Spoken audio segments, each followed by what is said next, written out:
first question is Elvis Fosso. Dr. Petja, in the case of extreme drought, significant decrease of water in our dams, what alternative do we have to ensure continuous water supply?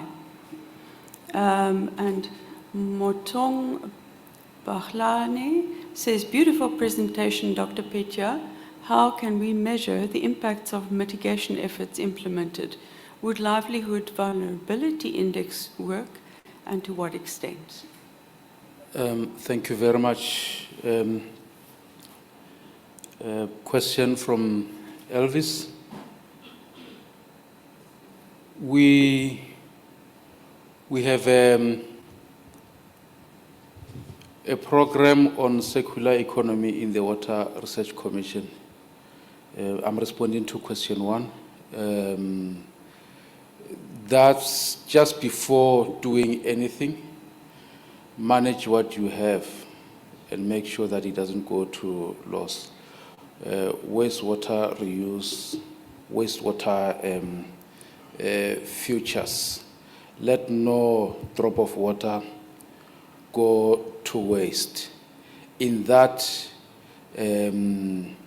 we ensure that we are managing our resources efficiently. That is what we are having now.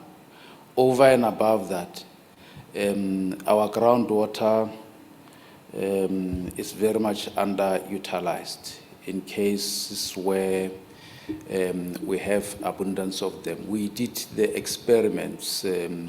Guyana is permanently dry, it's permanently on day 0, but you never see it in media, people talking about how dry or how water scarce is again. So to many of our areas, Mpumalanga, Eastern Cape, Free State, those, let me talk to Guyana as an example, because we managed to attract funding from the government of Flanders, so that then we do in an area that is permanently on drought, then we do a resilient, a sustainable water supply using a groundwater. We did a study with CSIR there for 3 years, and that was a following up to a study, an earlier study, which identified the availability of groundwater in that area.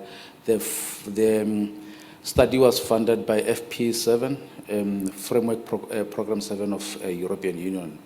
That is before Horizon 2020, led by the CSIR, hosted by Limpopo Department of Agriculture and Rural Development. And that identified the alternatives in terms of water supply that are available there.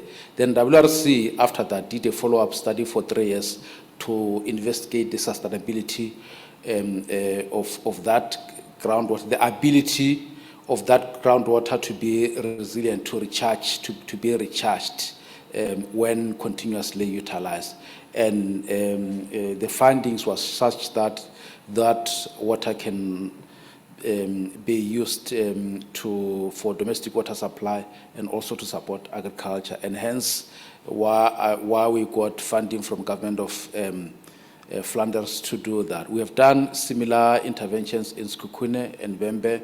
Those communities are now self-reliant. So those are the things which, with few investment, you can make a great difference and increase resilience and sustainability. And secondly, question 2 from Motong Bahlane. How can we measure the impacts of mitigation efforts implemented? I think all these programs that we are implementing for resilience and sustainability, we need a continuous monitoring and evaluation program, so that then we can be able to calculate the return on investment and justify expansion in other areas. Then we become a resilient nation. Thank you very much.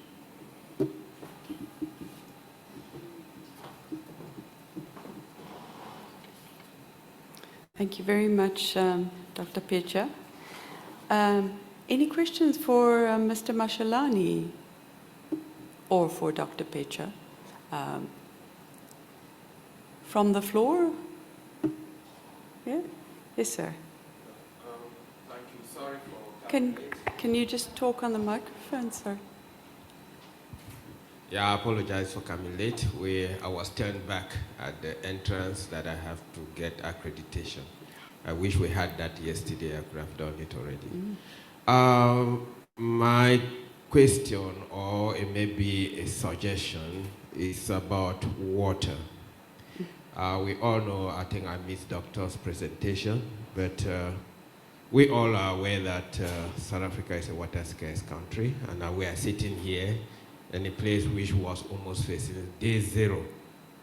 And sometimes we do have good rains, and I think the minister was talking about it, the Minister of Higher Education was talking about it this morning, how we let go some of the opportunities that we have when those rains do fall. For example, rain harvesting or storm harvesting, and Doug mentioned about recharging of the aquifers. I think we are losing a very big opportunity in terms of that we're letting go all this rain that comes in, and we let it wash away our topsoil and end up causing floods. Is there not a mechanism, for example, the WRC to work with, say, human settlement, even in the case of RDP houses, that it becomes a mandatory building code, that we harvest rain whenever there is rain, even in those RDP houses. And also look for possibilities. We can do a feasibility study where we can now do storm harvesting to recharge the aquifers. The aquifers, I think, they are not infinite. There may come a time when all this water may also get depleted. And we'll get to a situation where we are facing maybe harsh measures to control people in using water. So my fundamental question is there not a possibility for us to work with other departments to make sure that we implement, it becomes some sort of a national issue when you are building, make sure that you harvest rain when it does come. Thank you for that question. Can you just hand it to Mr. Pitcher there?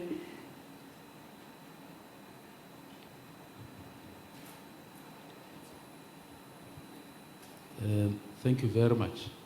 I think we agree in terms of how I made the presentation. We agree. What I talked about in the presentation is that over and above the household level, we need to have a regional approach wherein, for example, just one example, there can be many alternatives. We can build underground infrastructure to store that flood water so that then it doesn't become a risk to settlements, but then it becomes a future resource for, it becomes an alternative source of water or the source of water during drought. At household scale, what you're advocating for is the bylaws to make sure that the approach of water harvesting is implemented operationally. I think the many areas or the country would be ready for that because we have done demonstration across the whole countries for that as a way or measure to harvest water. Thank you. Thank you, Dr. Pitcher. Mr. Mashalani, would you like to respond to that question also?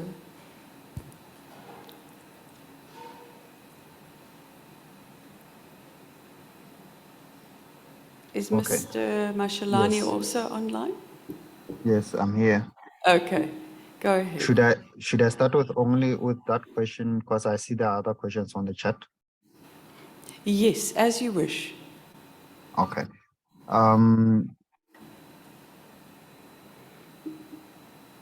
Okay, I'm gonna start with the questions on the chat.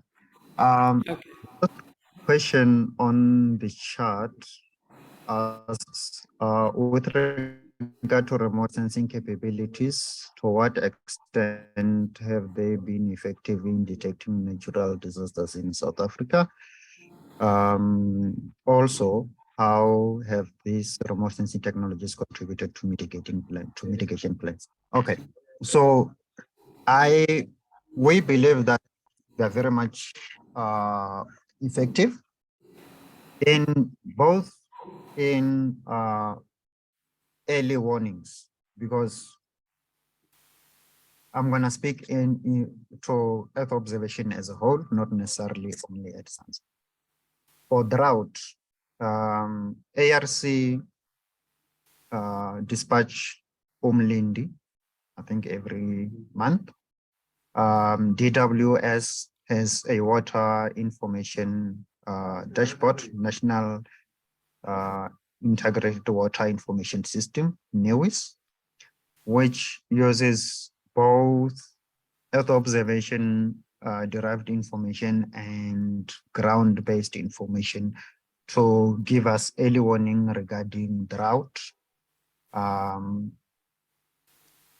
Weather services also issues out alerts in terms of a rainfall, a possibility of flooding that might occur.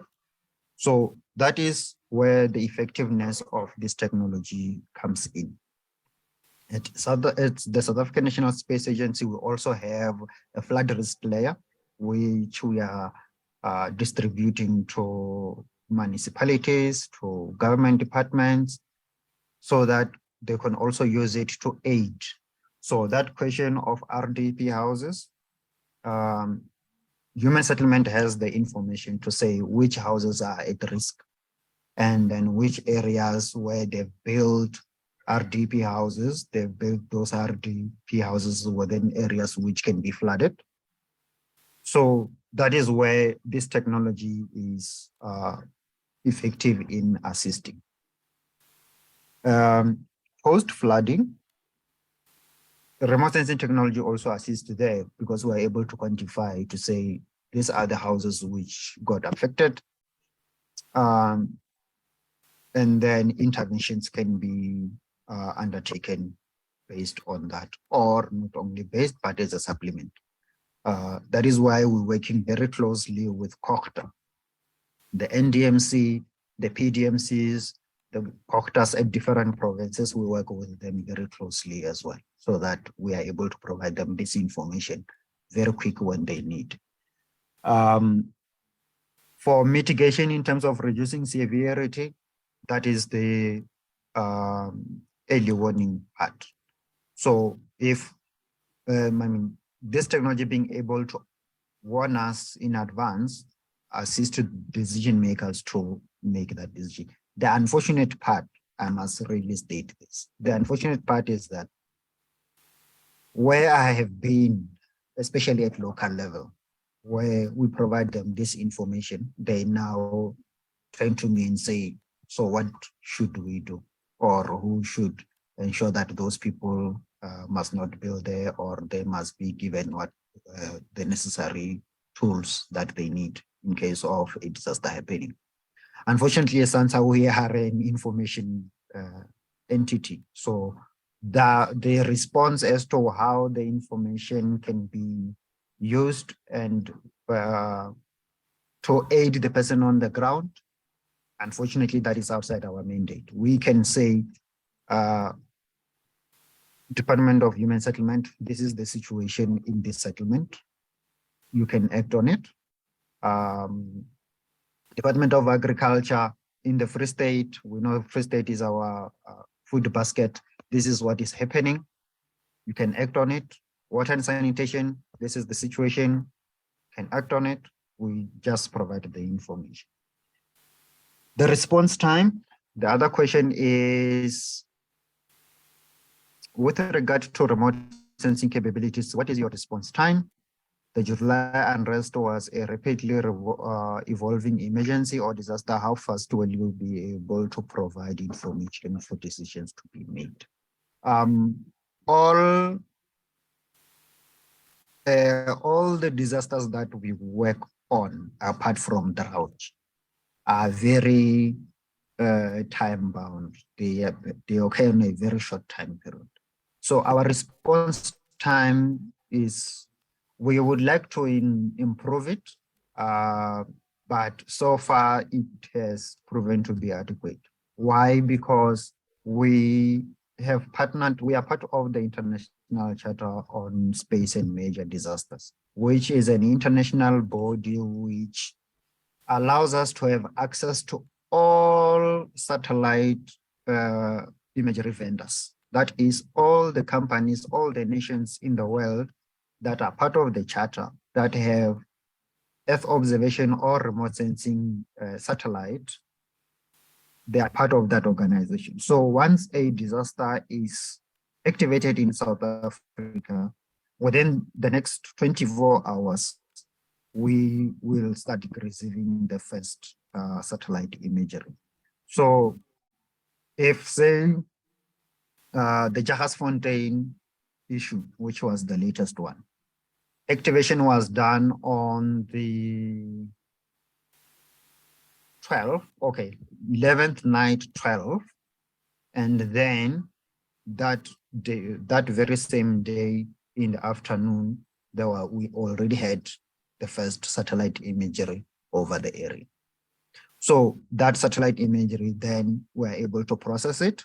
And I must say, in case of disasters, we work 24 hours. So like right now, I'm working from 8 to 4, but in terms when there's a disaster, we work 24 hours so that we can respond as quick as we can and feed information to the net joint or provide information to the NDMC, depending on whatever committee is coordinating for that particular disaster at the time.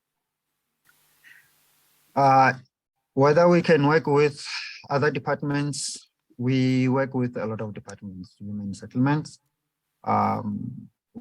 We advise where we can, and then they also come with their requirements when they want to. The unfortunate part is that, like I said, we cannot force people to act. We can provide information. So once we provide them with the information, what they do with their information is within their work scope. Unfortunately, it's not with us.